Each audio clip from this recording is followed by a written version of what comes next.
Stage Pass, Institute of Gaming. For more details, contact 7093965965965. నమస్కారం, welcome to I dream. నేను మీ విజేత. ప్రస్తుతం మనతో పాటు ఉన్నారు ప్రముఖ జ్యోతిష్యులు బ్రహ్మశ్రీ నందిబట్ల శ్రీహరి శర్మ గురువు గారు. ఇప్పుడు గురుగారితో మాట్లాడి అసలు వారాహి అమ్మవారి పూజా విధానం ఏ విధంగా చేయాలి, నిజంగా అమ్మవారికి ప్రీతికరమైన నైవేద్యం ఏంటి, అమ్మవారికి ధూపం ఏ రకంగా వేయాలి, ఇలాంటి విషయాలన్నీ మనం తెలుసుకున్నాము, విన్నాము.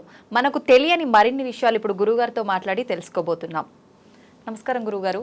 వాగర్థావివ సంపృక్తౌ వాగర్థ ప్రతిపత్తయే జగతః పితరౌ వందే పార్వతీ పరమేశ్వరౌ.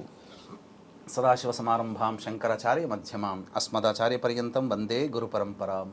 ఆదిత్యాయ చ సోమాయ మంగళాయ బుధాయ చ గురుశుక్ర శనిభ్యశ్చ రాహవే కేతవే నమః. శృంగేరి పీఠాధిపతులు, కంచి పీఠాధిపతులకి నమస్కారములు తెలియజేసుకుంటూ కార్యక్రమాన్ని ప్రారంభిద్దాం. గురుగారు, 3వ రోజు అమ్మవారి అవతారం ఏంటి? అమ్మవారి అవతారాన్ని మనం ఏ రూపంలో కొలిస్తే కరుణిస్తారు గురుగారు? 3వ రోజు అమ్మవారిని స్వప్నవారాహి రూపంలో కొలుస్తాం. ఇక్కడ మీకు స్వప్నవారాహి గురించి చెప్పాలమ్మా. భూత భవిష్యత్ వర్తమాన కాలాల్ని తెలియచేసే దేవతలలో ఈ స్వప్నవారాహి కూడా ఒకటి. కాబట్టి బాగా గట్టిగా ఉపాసన చేస్తే, ఇప్పుడు మనం కొంతమంది జ్యోతిషుల దగ్గరికి వెళతాం, మేము ప్రశ్న అడగండి, మేము తర్వాత 2 రోజుల తర్వాత రండి అని చెప్తారు. అంటే ఏంటి? స్వప్నంలో అమ్మవారికి ప్రశ్న వేస్తారు. ఆ అమ్మవారు ఉపాసనా పరులు కాబట్టి స్వప్నంలో అమ్మవారు ఆ యొక్క ప్రశ్నకి సమాధానం చెబుతుంది.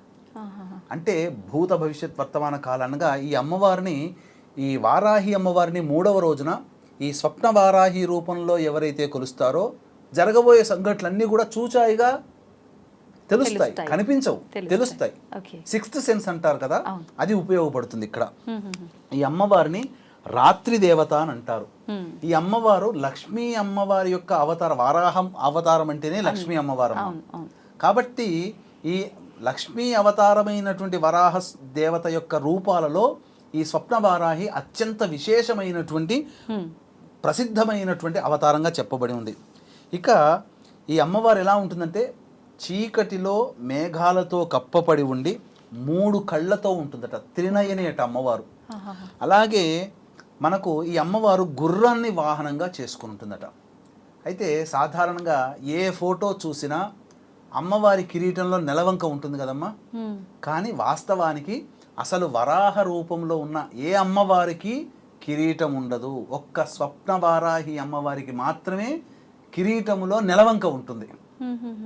మిగతా అమ్మవార్లకి వరాహాలు కిరీటాలు ఉంటాయి, కానీ ఈ స్వప్న వారాహికి మాత్రమే కిరీటంలో నెలవంక ఉంటుంది. ఏ ఫోటోలో నెలవంక ఉంటుందో అమ్మవారి స్వప్న వారాహి, మామూలు వారాహి కాదు. ఇక ఈ అమ్మవారు మనకు గమనించుకుంటే వరాహస్వామి యొక్క రూపాన్ని మనం చూస్తే, ఆ వరాహస్వామి యొక్క దంతముల మీద మన భూమండలం ఎలా అయితే ఉందో ఈ అమ్మవారి యొక్క దంతముల మీద కూడా భూమండలం ఉంటుందట. ఈ యొక్క స్వప్న వారాహి అమ్మవారి దంతముల మీద భూమండలం నిలుపుకొని ఉంటుందట ఈ అమ్మవారు. ఈ అమ్మవారు ఎలా ఉంటుందంటే భారీ ఆభరణాలు కలిగి ఉంటుందట ఈ అమ్మవారు. అంటే పెద్ద పెద్ద ఆభరణాలు ధరిస్తారు చూడండి, అలాంటి అమ్మవారు. మళ్ళీ ఎలాంటి వస్త్రాలు ధరిస్తుందట? మెరుపులతో ఉన్నటువంటి మెరిసే వస్త్రాలని ధరిస్తుందట ఈ అమ్మవారు.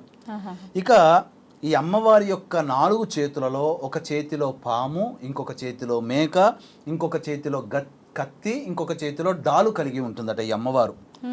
కాబట్టి ఈ స్వప్నవారాహి అమ్మవారిని పూజించడం ద్వారా ముందు భవిష్యత్తులో మనకు జరిగే మంచి చెడులని ఈ అమ్మవారు మనకు తెలియజేస్తుంది.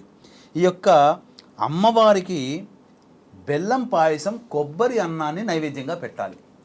ఈ నైవేద్యాలతో పాటుగా విశేషంగా పనసపండు, దానిమ్మ గింజలు, బెల్లం పానకం, ఇలాచీ పొడి, ఆవు నేతితో చేసిన నువ్వుల లడ్డూలు, చిలకడ దుంప, అలాగే విప్పపూలు, కందగడ్డ, పనసపండు కూడా, ఇవన్నీ అమ్మవారికి నైవేద్యంగా పెట్టాలి.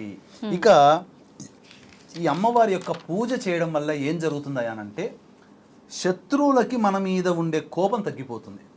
కొట్టాలనుకుని వచ్చిన వాడు హాయ్ చెప్పి వెళ్ళిపోతాడు. అలా అన్నమాట. ఈ అమ్మవారికి, వారాహి అమ్మవారికి ధూపం అంటే చాలా ఇష్టం అని చెప్పుకున్నాం కదా. ఈ అమ్మవారికి ధూపంలో గుగ్గిలము, మైషాచి, యాలకుల పొడి, పసుపు పొడి, తెల్ల గురివింజల పొడి, అలాగే తెల్ల జిల్లేడు పువ్వుల పొడి మరియు మిరియాల పొడి, మిరప పొడి, శొంఠి పొడి, ఈ 9 రకాల యొక్క పొడులతో బొగ్గు కుంపటి మీద ధూపం వేస్తే ఇంట్లో ఉన్నటువంటి ప్రయోగ బాధలు ఎవరైతే బాధపడుతున్నారో, నరదృష్టి నరఘోష ఉంటుందో, ఇక కొంతమందికి పిచ్చిగా ప్రవర్తిస్తుంటారు, అటువంటి వారికి 9 రోజుల పాటు ఈ యొక్క అమ్మవారి ధూపం వేస్తే చాలా మటుకు గత జన్మలో దయ్యం పట్టినటువంటి అంటారు కదా, ఇవన్నీ తొలగిపోతాయమ్మా. ఇక ఈ అమ్మవారికి తాంబూలం అంటే చాలా ప్రీతికరం కాబట్టి తాంబూలంలో జాజికాయ, జాపత్రి, ఇలాచి, లవంగాలు, పచ్చకర్పూరము, జువ్వాది ఇలా సుగంధ పరిమళలు కలిగినటువంటి తాంబూలాన్ని అమ్మవారికి నైవేద్యంగా పెట్టినటువంటి వస్తువులు నైవేద్యంగా కుటుంబ సభ్యులందరూ కూడా భుజించవచ్చు, తాంబూలం కూడా స్వీకరించవచ్చమ్మా. గురువుగారు, నవరాత్రులు అయిపోయిన తర్వాత 10వ రోజు చేయాల్సిన కార్యక్రమాలు ఏమైనా ఉంటాయా గురువుగారు? మళ్ళీ కొన్ని ఆచారాలు ఉంటాయమ్మా. మన యొక్క హిందూ సనాతన ధర్మంలో కౌళాచారము, వామాచారము, సమయాచారము, దక్షిణాచారములు ఉన్నాయి. ఒక్కొక్క ఆచారాన్ని అనుసరించి నవరాత్రులు చేసే విధానంలో 9 రోజులు కొన్ని చేయవచ్చు. 9వ రోజు ఉద్యాపన చెప్పవచ్చు. విశేషముగా కొంతమంది 9 రోజులు అమ్మవారి నవరాత్రి పూజా విధానాన్ని సంపూర్ణంగా గావించి 10వ రోజు పూర్ణావతారంగా 10వ రోజు కూడా అమ్మవారిని అర్చించి ఉద్యాపన చేస్తారు. ఈ 10వ రోజు ఆదివరాహి అని అంటారు. అమ్మవారిని ఆదివరాహి రూపంలో కొలవాలి. మీకు బాగా చెప్పాలి అని అంటే అరుణాచలేశ్వరునికి దగ్గరికి వెళితే తిరువన్నామలై అని అంటారు, టెంపుల్ ఉంటుంది. అలాగే ఆది తిరువన్నామలై టెంపుల్ కూడా ఉంటుంది. అంటే మొట్టమొదటిది అని అర్థం. అంటే మొట్టమొదటి అమ్మవారు ఉద్భవించినటువంటి స్వరూపాన్ని భావన చేసుకుంటూ 10వ రోజున కూడా ఉద్యాపన చేయవచ్చునమ్మ. అందులో ఏమాత్రము తప్పు లేదు. ఈ విధంగా 10వ రోజున అమ్మవారికి సంబంధించిన పూజా విధానంగా ఉద్వాసన చేసుకుంటే చాలా మంచిది. ఎవరి మతానుసారం, ఎవరి ఆచారానుసారం 9 రోజులైనా చేయవచ్చు, 10వ రోజైనా కానీ ఉద్యాపన చేయవచ్చు.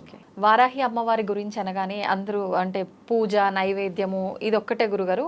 ప్రత్యేకించి ప్రతిరోజు నవరాత్రుల్లో 1 నుంచి 9 రోజులు అంటే 10వ రోజు ఉద్యాపన కూడా ఏ రకంగా చేయాలనే విషయాన్ని చాలా చక్కగా తెలియజేశారు గురుగారు. ధన్యవాదాలు. సర్వం శ్రీ ఉమామహేశ్వర పరబ్రహ్మార్పణమస్తు.